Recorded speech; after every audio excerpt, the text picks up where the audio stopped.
Okay. So you guys are probably going to see me turning my head to the side a bunch because I've got multiple screens going on. And so this one here has my camera, but over this way is kind of where all my stuff is that I'm presenting to you guys. So if I'm looking away, it's because I'm viewing my other screen, just so you're aware.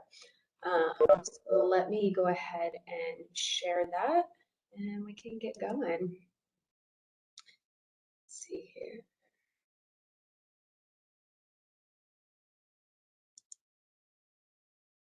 Okay. Can you guys see my screen okay? Me just Yes, yes, it's fine. Perfect. Awesome. Thank you. Okay. So I'm gonna kind of go through the different types of plans of study. This is going to be for both PhD students as well as our master's co-term students. So I'm gonna, sometimes you might be hearing stuff that's related to, other times you might be hearing stuff related to the other group that's on the chat because you guys are all in here together. Try to keep your questions till the end unless it's a burning question that you absolutely have to ask right away. Just because I might end up answering something that you have a question on as I go through some of the different information. But as far as the plans of study and the information I'm going to give, even if it doesn't technically pertain to you, you may still want to listen up just in case you decide you want to do the other program at one point or another. So I'm going to start with the master's plan of study. So PhD students, if you already don't have a master's or want a second master's, pay attention to this because then that way it'll give you an idea of what to do en route to getting your PhD to also get the master's. And then for the master students, once I go into the information on the PhD, certainly pay attention if you have a possible interest in continuing on to a PhD with us. So as far as the master's goes, you'll notice here, this is kind of like a partial plan of study.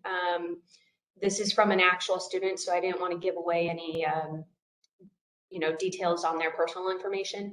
I'm going to show you a full form that's not filled out later, so you can see where signatures go and things along those lines.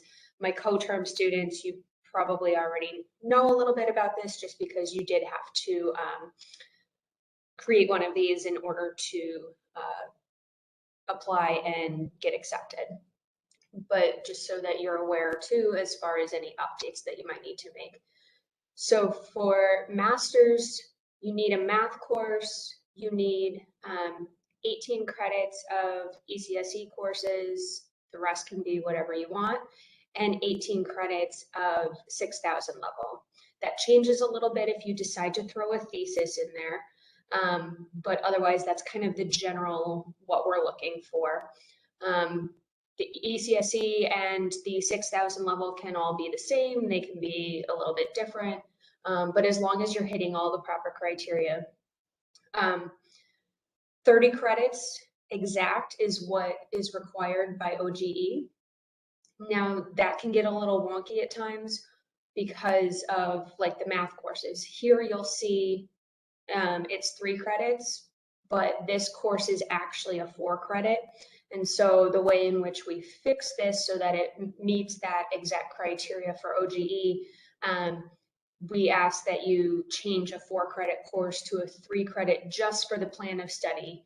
When you actually take it, it will be 4 credits. It'll show up on the transcript as 4 credits. But that's kind of how we make that fix to fit for OGE being big sticklers on having everything exact. For those of you with a PhD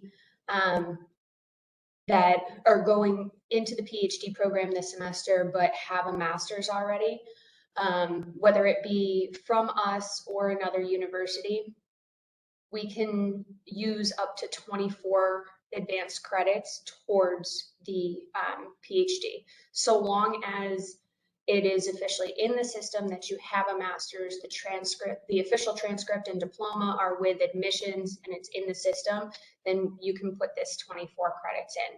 And I usually tell people to put in the semester in which you're coming in, so spring 22.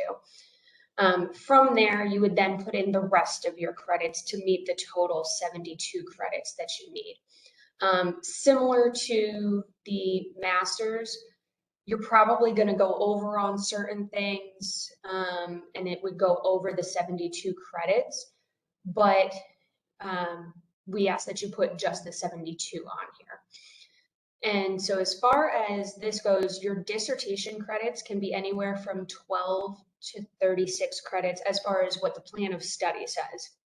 We have plenty of students doing well over 36 credits of dissertation in order to complete everything that needs to be done on your research by the time you graduate. So as long as it's no more than 36 on the actual plan of study, you can certainly take many more. And then the rest to fill in between, the master's and the dissertation would be your regular courses. And as far as those go, you want 2/3 at least to be 6,000 level. The rest can be 4,000 level if you would like. This particular student just did all 6,000 level. So for every 2 courses at 6,000 level, you can have a 4,000 level course. Obviously, if you have a master's from elsewhere, you're going to want to put it in as, master's from, and then whatever university it might be from. Then as far as those coming into the PhD program with just a bachelor's, or maybe you took some master's credits but you never actually got the degree and you maybe want to do the master's with us, this is what your plan of study is going to look like. So again, it'll still be the 72 credits. So for PhD, no matter what, it's the 72 credits. But in this situation, you officially have to have that math in there. Really, even if you have a master's, you should also put a math in there. The only time we kind of okay you not to have the math in there is if you did your master's with us, because then we know that you had to already take the math. But so throw a math in there. Your dissertation credits, again, 12 to 36, at least as far as what goes on the plan of study. And then the rest would be regular courses. And again, that 2/3 rule for the 6,000 level is also part of the plan of study, even if you don't have the master's. So essentially, we want you to be having more of the advanced courses. Now, from there, I want to go into the website, and I'm going to go back to information on the plan of study a little bit more as I go through some information on the website. So hold tight on some potential questions that you might have with that. So this is what our website looks like. Since you guys are grad students, I'm going to go in over here. And from there, you've got the doctoral program, master's, coterm. And now, as far as the coterm, you guys that have been admitted for coterm probably already looked at this. You probably don't need too much more from it. What I would say is now you're going to need this information, which you may have already looked at as well. And then if I have any master students on here that went through the regular track going direct through admissions, this is good information for you also. So the information that I was mentioning about, what's needed on the plan of study, you're going to find in the bulleted areas. So we've got the with thesis and without thesis. For those of you doing a master's with thesis, if you don't already have an advisor, get on that right away, especially if you're coterm, since you have a very short window to be able to get everything done. I know most, if not all, of my coterm folks are probably in this area though, on the without thesis track. But again, just so that my PhD students know, if you have an interest in adding in the master's, that you have these 2 options. And so it breaks down for you in the bulleted areas, what you can and should be doing in terms of the credits and your plan of study. And this particular information here goes towards both master's and PhD. You should have no 1,000 or 2,000 level courses. If you did want to add those in for, giving yourself a little more background or something, especially if you are coming from an area that's maybe a little bit different than kind of where you will be going with your grad program with us. Those might be helpful. They will add towards your overall credits as far as staying full time, but they cannot go on the plan of study. So that's why I say you can't really have them. So it's there as a possibility if you need the background, but it does not count towards your graduate plan of study. And then back to doctoral program, similar to the master's, here in the bullet point area is again the details that kind of explain basically what I went through with your plan of study. You guys, of course, will also have some different milestones. I don't want to go in too much detail because you'll get more detail on that during the PhD session, which will be next. And just so you're aware, we do have your qualifying exam. You'll need to find an advisor if you don't already have one. And then we've got the contact information down here, and I didn't point that out for the master's folks, but let me do that real quick as well. If you go down a little bit further, we have the contact information here as well. So our graduate program director for each of the two programs is a little bit different. So for master students, it's Professor Rich Radke, and for PhD students, it's Professor Hussein Abazid. So you'll meet both of them later during the other sessions, or depending on which session you go into, you'll meet one or the other. Unless you go into both, then you'll be able to meet both. So over on the side here, this is another way that you can find, these details that I showed you, doctoral, master's, and co-term. Graduate admissions, you don't really have to worry about since you're already in. Research opportunities, that's always a good idea. I try to make sure that we have this updated, especially if you happen to be a student who is still looking for an advisor, particularly for our PhD students. I think you guys are actually good this semester. I think the ones that are coming in are RAs, so you're probably already good because your advisor is already who you got the RA under. But usually if it's a TA or a master's student who is doing thesis, this can be good information to help you find an advisor. And also going here to, sorry, I went up to the people section just so you know where I went to. If you go here, you get a list of the faculty. So probably I would say almost everyone, with the exception of those that have lecture next to them, are doing research projects and may or may not be able to take on students. It really kind of all depends on, what they have available as far as funding, but that's a good place to go to find out their information. And just so you're aware, this is what Professor Radke looks like. And although the picture is a bit older and his hair looks a little bit different these days, this is what Professor Abazid looks like. Okay, let me go back a bit here.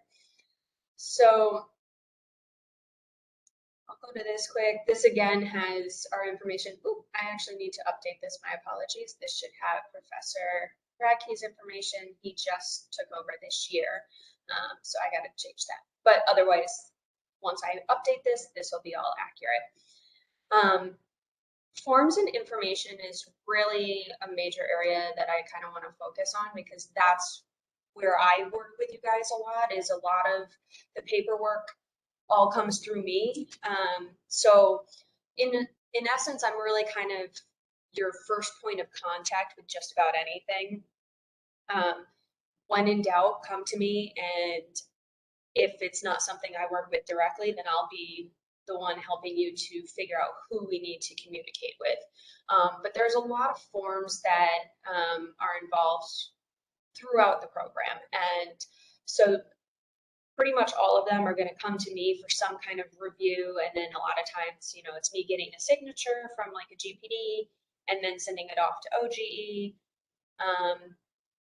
My apologies for those of you who are new, you may not recognize the acronyms. GPD is Graduate Program Director, so that's, like I mentioned, Professors Radke and Abbazid.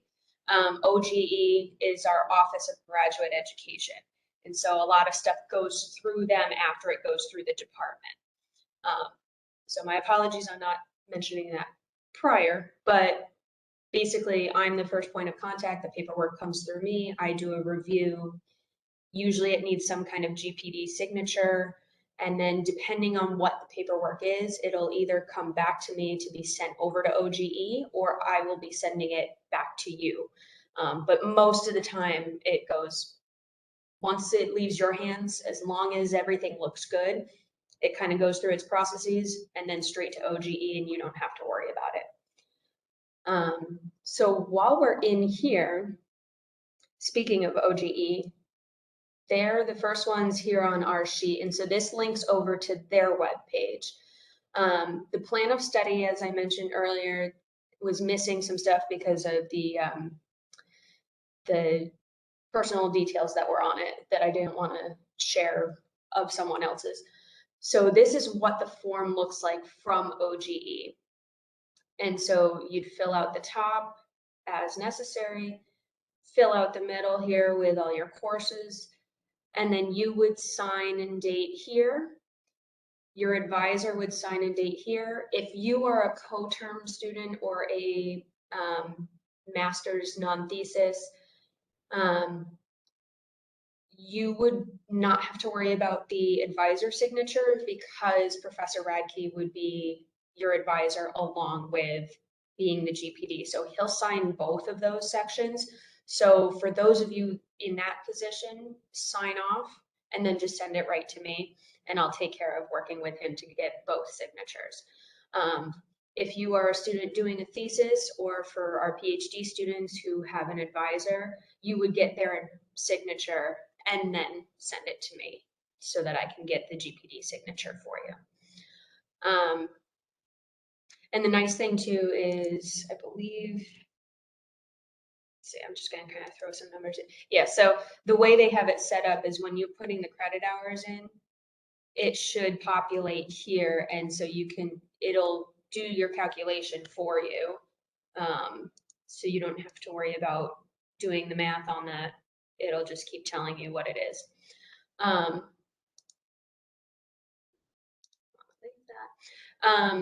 If you are a student who, let's say you're in a PhD and you would like to add the master's, this is the form you would fill out. So you fill out the top, say what program you're in. So you'd click on the PhD and say what program. And then you'd go down here to add additional and put in MS and which program. And then as far as your reason, a lot of students pretty much just put in stuff like, you know, I wanted to add an additional degree. I've got enough credits to add the master's, simple things like that. So it doesn't have to be anything extensive. Put in which semester that would be effective for, sign and date, and then send it to me along with a new plan of study that is for the master's specifically. And a lot of times, because you are using a lot of the credits that you were initially using for your PhD, you would send me not only the master's plan of study, but also an updated PhD plan of study. So basically you'd send those 3 forms to me, I'd check everything, and we get you in so that you can do both programs. Unfortunately, for those of you doing a master's and potentially wanting to continue on to the PhD, you would have to go through the classic admissions situation and applying through Slate in order to get into the PhD program and have us review everything. So fortunately, there's no kind of automatic way for you to jump from the master's into the PhD, but for those in the PhD that want to add a master's, this is the way you would do it.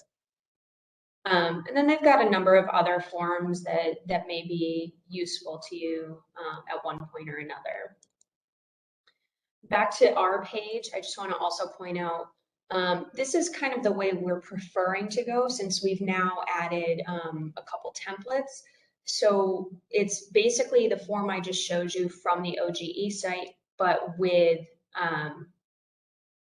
a little bit of detail to kind of help you out. So it kind of breaks down, you know, what all you would need. So this would be with the masters, a prior master's. So you'd put that in there, put in your major and minor, and I'll explain that in a moment. Your math course, your dissertation, and it should all equal 72. Now we have some numbers thrown in there already. So what you would do is, like, let's say it is a 3-credit course, you would leave it as is. You know, if something like this, the dissertation credits is going to change, then you would want to remove this and then put your edits in as far as how many credits per semester. So just keep that in mind, that this 36 should not stay there. It should go by the amount per semester, but that's just to kind of give you an idea. And then this is the one without a previous master, so it just goes straight into your major and minor, plus everything else that it is that you would need. And one for the MS students. So those templates should hopefully help. Oops. And then we've got, if we go back up towards the top here, we've got registrar, you know, this goes into your add drop information, class hour schedule, and then of course they've got certain forms as well on here, and also connects to various departments that would involve holds, independent study information. So this is another good spot to look at. And just so you know, pass no credit is not a graduate level thing. So ignore that part, that's for the undergrads. So that's another good one to, and then, you know, health services, ISSS, those are all good ones to look at. Thesis and dissertation, so this is for both masters and PhD, masters with thesis and the PhD. So they've got information on different workshops they're doing that might be helpful. Obviously, this is something you don't have to worry about as much right now since this is towards the end of the program, but just so that you're aware of where to potentially go. And again, this is another offshoot, this page of the OGE website, but these are kind of some of the really important things because it gives you your checklist of all the stuff that you would need to do, as well as your dates and deadlines. And then let's see here. Student employment, that's helpful if you're a TA or RA, especially if you want to do like direct deposit, which I highly recommend. It's usually the easiest way to go. If you have not already completed your I-9 as a student that's doing a TA or RA, please make sure you do that, I would say this week. We can't put your funding into the system without you having a completed I-9 form. And then this is for PhD students. I don't want to go too crazy in depth because I know it's going to be covered in the next session, but just so you're aware of where to go for these things, we've got the RQE application. So when you hear DQE, RQE, it's kind of an interchangeable thing. RQE is essentially the new version that we're doing as of, I think we started it fall 2020.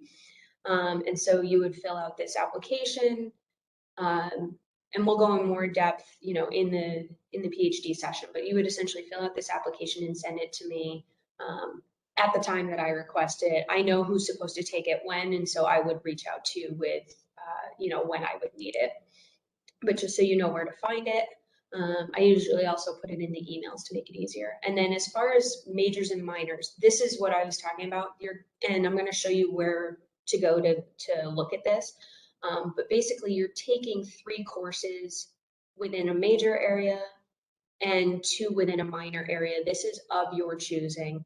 And then this piece here, if you feel as though you've already taken something within what's required of those areas, you can use up to 2 courses to be waived.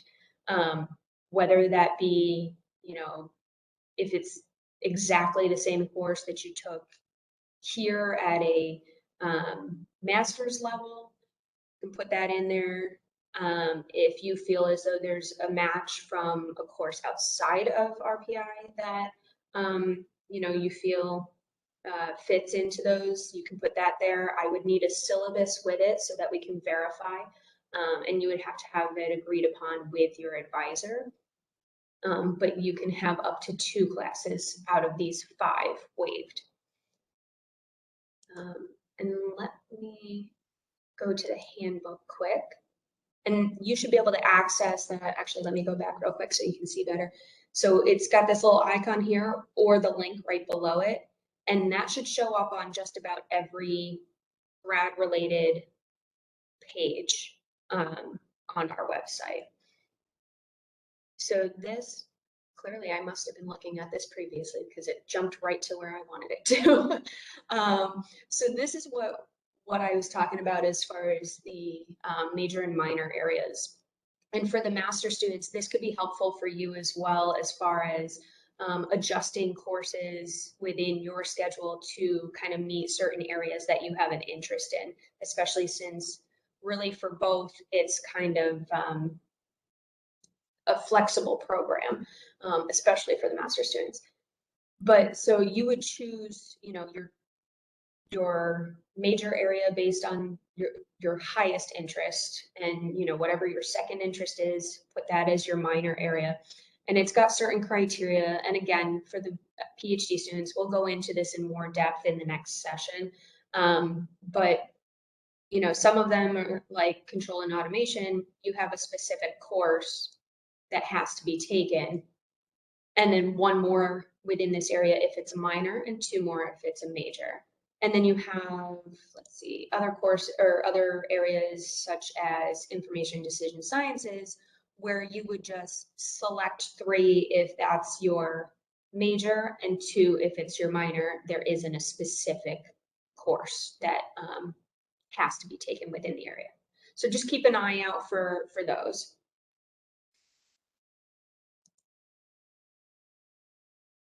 All right. And then just another little detail. This advisor form, this is more so for PhD students, but if you're a master student doing a thesis and you need to claim your advisor, usually I would prefer to get this form. For those of you, I believe it's Jonathan and Hao. You guys are PhD students and are coming in with an RA. So you're already assigned an advisor. You don't have to worry about sending this to me because I already know who your advisor is. So that tends to be a little bit more for kind of the TAs and then the thesis students. Finally, we do have a mentor program. I usually don't request that first-time students take this on because you guys are just getting into the program, but I like to always make a point to mention it in case you have an interest in being part of it later on. And basically, this is what the application looks like. And you just kind of give some information so that we can pair you with an undergrad student. And the idea is that you would mentor these undergrad students in a way to help them kind of figure out, do they have an interest in maybe going into a grad program? You can explain kind of what it's been like for you, things along those lines, so that it makes it more sense to do it from your second semester on if you have an interest, or at any semester after your first semester. That way you kind of have a little background first before you start giving them advice on the program. So you'll see that popping up. I already have the applications from the students who are planning to do it this semester. So just keep an eye out on that if you have an interest to potentially do it for the fall semester. And then if you're a TA, I don't think we have any TAs on this call right now, but just so you're aware, if you become a TA at one point or another, this TA best practices is a good place to go. It's got a good amount of information, but it was put together for the most part by actually one of our grad council members, and you'll meet them later in the week. They're doing a session Friday at 4, if I remember correctly, on the information I sent to you guys. So one of them, our new president, actually, Lauren Brady, she put this together with the help of some other past TAs on kind of, you know, what the best practices are based on kind of their own experience. So this is a really great resource for anyone that either currently is or potentially in the future will become a TA. And down here is where I'll end up putting these orientations. I'll replace the ones that are currently here from last semester with today's sessions. That way you can look back at them if you have any questions. Obviously, you can always reach out to me with any questions. And then just one kind of final piece. We've got a couple of details here. This you don't really have to worry about because this would have been as you were coming in, especially for the PhD students.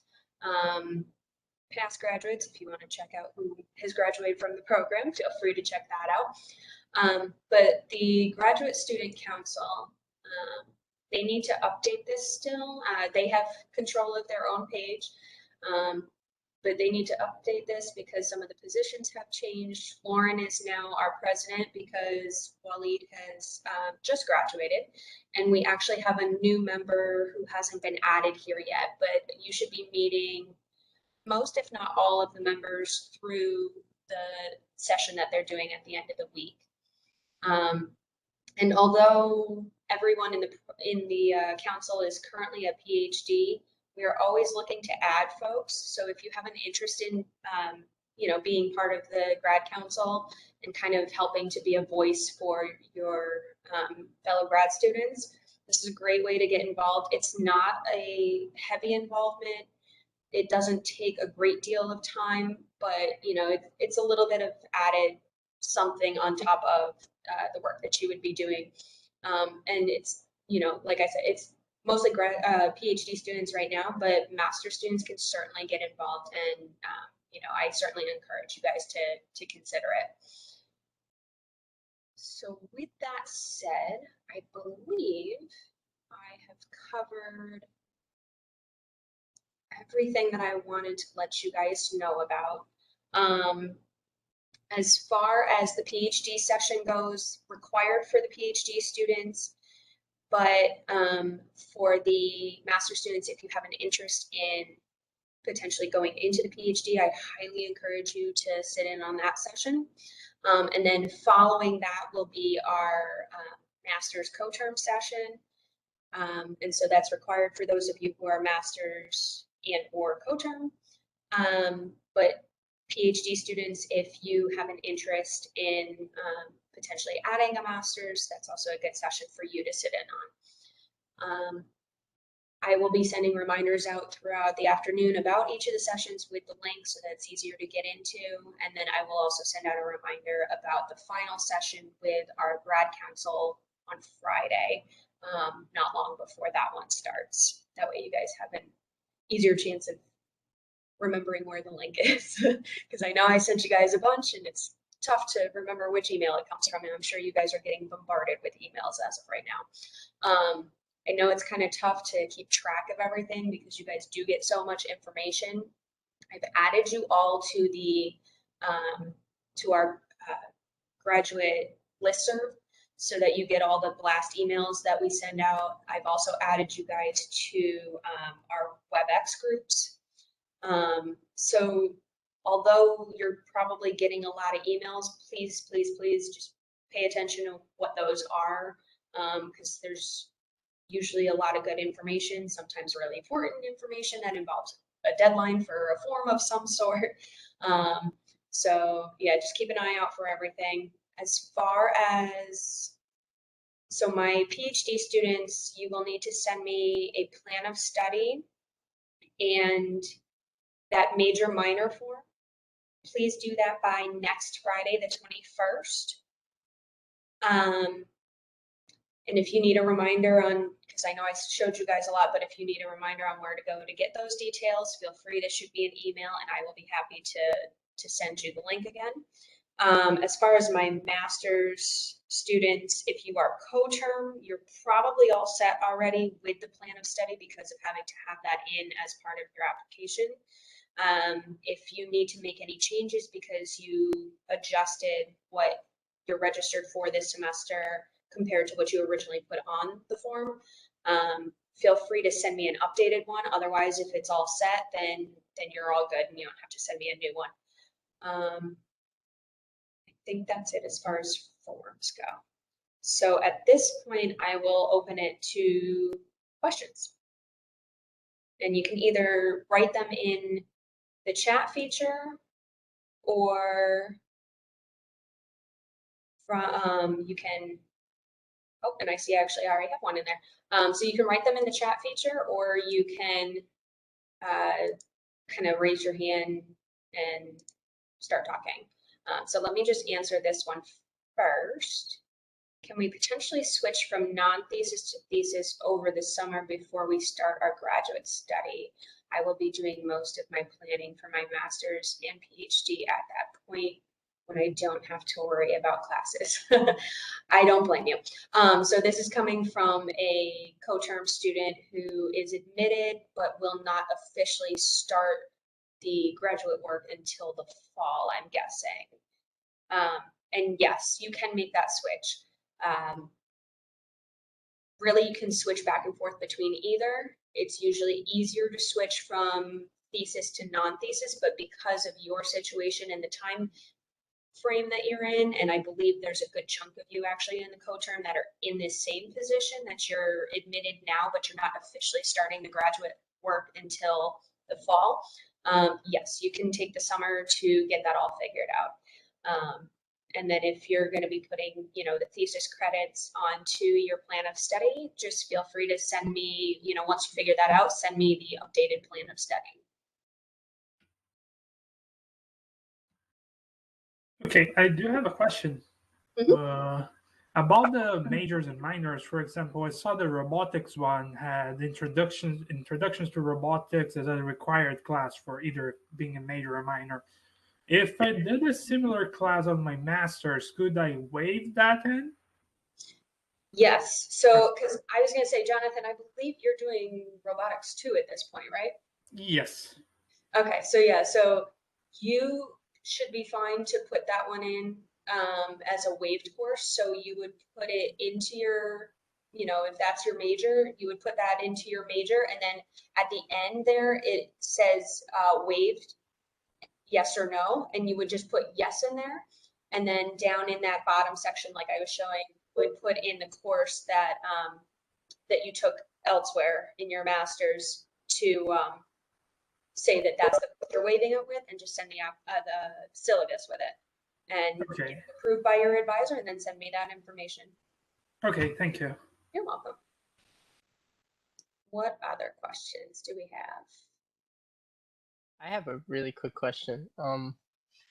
For courses that say that they're offered when there's enough demand or upon professor's availability, do we email the professor saying hey, we're interested in taking the course? Like, who do we talk to about getting into a course like that? So if you know that there's a particular professor that usually offers that course, or usually is the one teaching that course when it is offered, I would say reach out to see, you know, hey, are you doing it? Have you heard that you have enough interest in order to have this course? That way you kind of have an idea there. Although you may reach out, depending on how much interest there is, it still may or may not be offered. But I would say always start with the faculty member that would typically teach it. If you're not sure who that would be, you could always reach out to, I would say, Professor James Liu, because he usually does the stuff with the scheduling, and so he might have an idea as to what the interest level is and who may or may not be a professor or has been a professor in the past. So yeah, I would start with the professor, and then if you're not sure who that might be, reach out to Professor Liu. Okay, thank you. You're welcome. And fingers crossed that if you have an interest, it gets placed on the schedule, but no guarantee, just so you're aware. Alrighty, thank you. Just as an offshoot of that, just so you guys are aware, let's say you have an interest in a course and you're hoping that it's going to be offered. You can put it on the plan of study, and then if something changes, that you can always change the plan of study. So really, you can change the plan of study as many times as you want, as long as we have a current, approved, and accurate plan of study by the time you're about to graduate. That way, we don't have any issues with you being able to graduate because something with your plan of study and something with what's actually on your transcript is not matching. So just keep an eye out for that. I usually get notifications, but it's a lot easier and a lot safer of a situation if you guys are keeping up with your own. That way we get it in before we're at the very end and registrar is saying, oh, they're missing this, this, and this off the plan of study. Let's see here. We've got one in the chat. Do we need to send updated plan of study if only an undergraduate course changes? No, you do not. Because basically, as far as we're concerned, we just want to know about your grad level stuff. Anything related to undergrad, it should show up on your degree works. And if there's any issue with that for any reason, then I would say as long as you're in ECSE, because I know I have one or two of you that are coming from one of the other departments, but if you're ECSE, then if there's any issues with your undergrad information, reach out to Rama. But otherwise, if it's just a matter of you changing it and everything's showing fine on degree works, then you're all set and you don't need to let us know. See, do I need to submit an updated 4th and 5th year planner in addition to updated graduate plan of study? No. So basically, and this is a coterm for those of you that are unaware of the 4th and 5th year planner, that's a coterm phrase. But so 4th and 5th year planner, we really only needed it for when you were applying. From here on out, it's just a matter of giving an updated plan of study.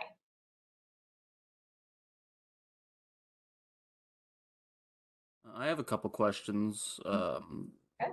So over the summer, so currently I'm involved in undergraduate research. Would that be possible to continue over the summer? I know it can't be continued as an undergraduate research project, but I'm not sure what form it would take.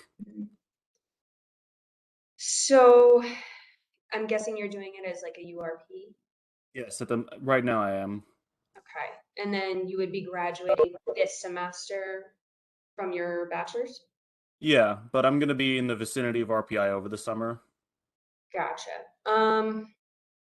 That's a good question.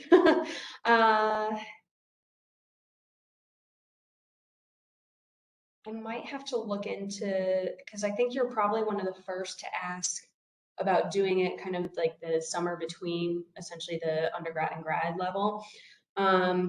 Shoot me an email with that question.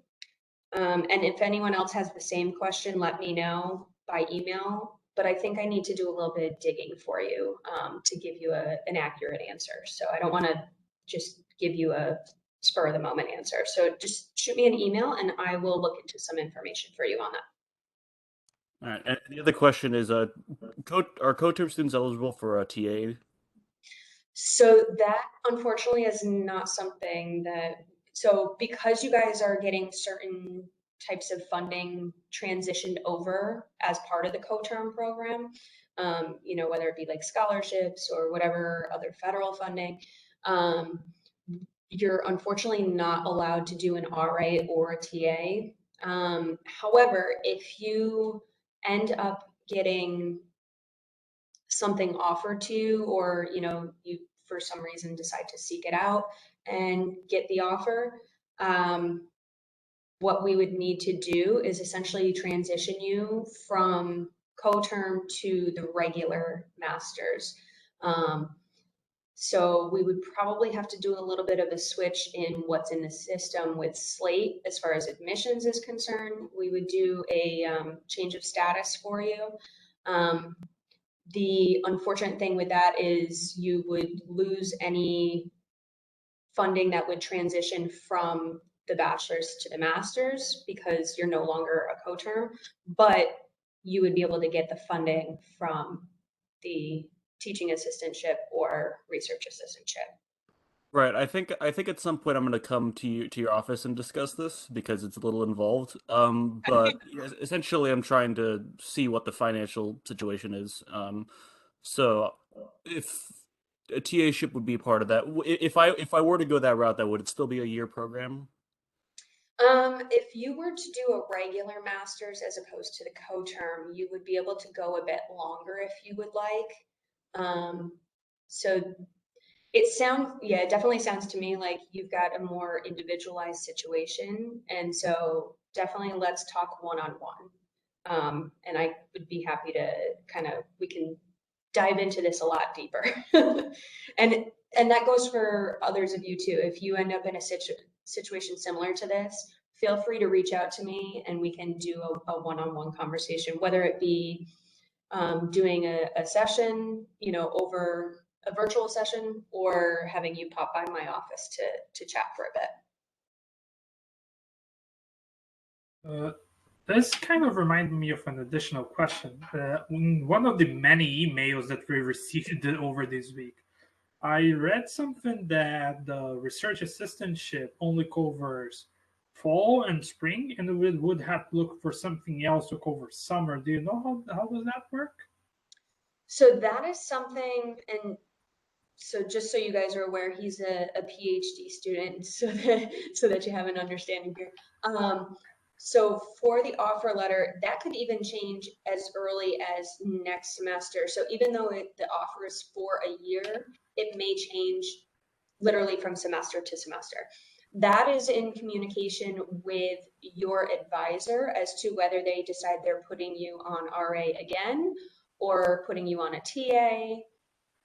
So really it's you'd be in communication with your advisor, but the ultimate decision is essentially from your advisor based on where they feel you are with your research and your ability to be doing the work that's part of the project under which you're being paid for, and also whether or not there's funds available. So if funding changes as well, and let's say the funds dry up from whatever project it is you're working on, and they're not going to be renewed, you may be moved either to another project with different funds. You don't have to worry about the actual fund part, because as long as the money's coming to you, I'm the one that worries about which fund it's coming from. Or you might be switched over to a TA temporarily. So for you, kind of just keep an eye out from semester to semester. I send out new letters each semester, even if you are a new student who hasn't made a full year and had a full year offer letter. Because like I said, things can change from semester to semester without us knowing at the time that we give you that full year offer. Okay, thank you. You're welcome. I believe I have, let's see, I've got another one in the chat. Do co-term students starting next fall need to register for the seminar class, that ECSE 6900? No. If you are, basically, you've been admitted this semester, and so we want you to be aware of everything this semester in this orientation group. But if you are not officially starting your graduate work until the fall, you do not have to be part of that seminar, which, by the way, is also, it's written one way in the catalog, but they're known as our Mercer seminars. And so you probably got a blast email from someone named Lorraine earlier today that actually had sent out one of our first Mercer seminars. So that and the ECSE 6900 is all the same thing. If you would like to still attend some of those Mercer seminar sessions, even without being registered for the 6900 because you haven't started your grad work yet, that's fine. But once you officially start as a grad student, so in your case, and probably the case of a few others on this call, you know, if you're starting in the fall, that's when you would need to start enrolling in that seminar course.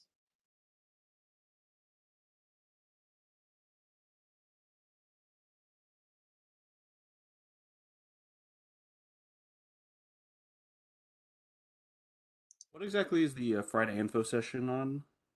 Friday info session is, so basically it's kind of a get to know you of our grad council. They will run the session, and then usually they kind of give their input on, you know, what their personal experience has been with certain things. They'll answer your questions, and basically myself and the GPD stay out of that session, so you can ask very candid questions if you would like, and get very real peer-to-peer answers, especially from people that have been going through the program.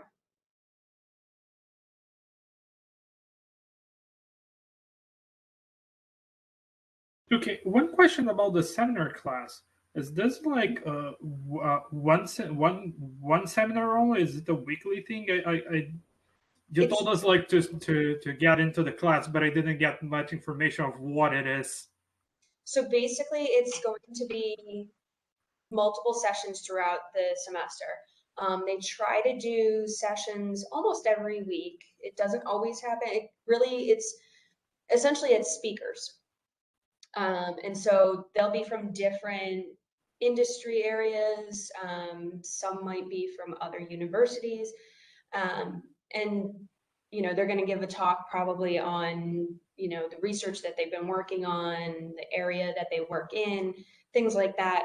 And so it's a great way to do some networking, maybe get to know, you know, a particular type of research or industry that you didn't know much about, things along those lines. And so it can be really helpful, and especially as you're getting further along in the program, to kind of figure out maybe internships or, you know, co-op, or maybe even where you might end up as far as where you might work after the program. So basically you'll see these emails usually coming from Lorraine saying, you know, here's this session on such and such date, and it'll give you the link to come into that session, since we're pretty much doing all of them virtually, because then that way it also gives us the opportunity to use or to have people come in, so to speak, from across the country, across the world, wherever it may be.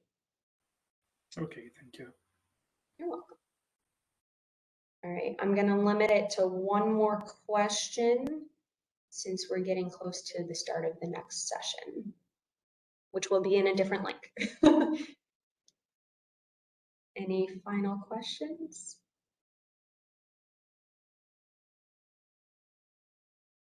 Okay, well, with that being the case, I'm going to end the session. Stop recording.